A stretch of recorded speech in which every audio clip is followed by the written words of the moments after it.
Now, the rest of the story. Anna Mae Jarvis said it. Mother's Day has nothing to do with candy. Candy is junk.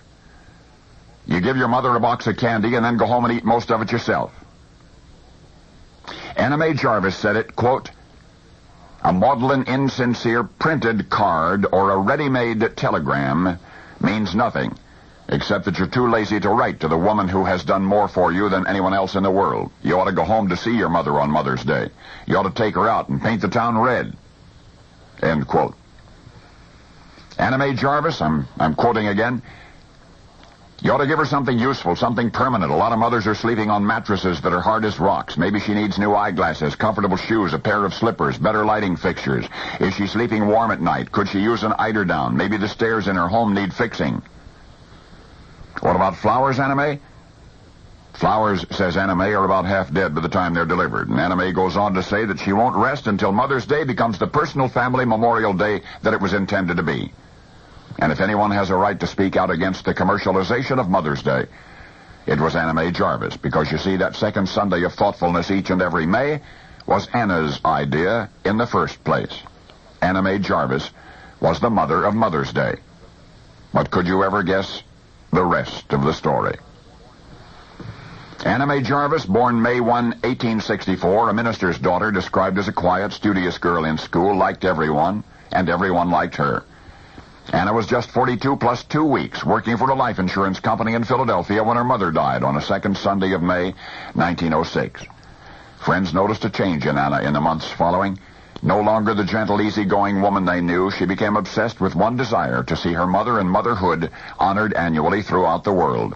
After more than a year of careful planning, Anna arranged the first Mother's Day church service, May 10, 1908, St. Andrew's Methodist Church, Grafton, West Virginia, where Anna's mother had taught Sunday school.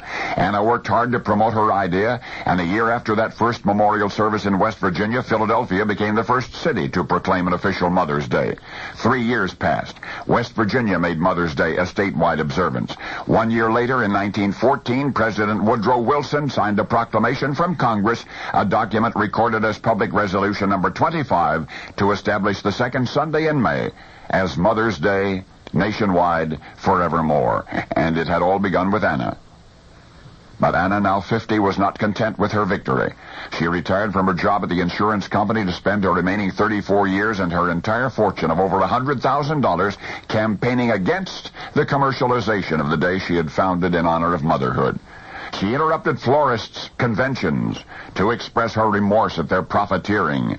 Wherever there was a forum for her cause, she spoke out.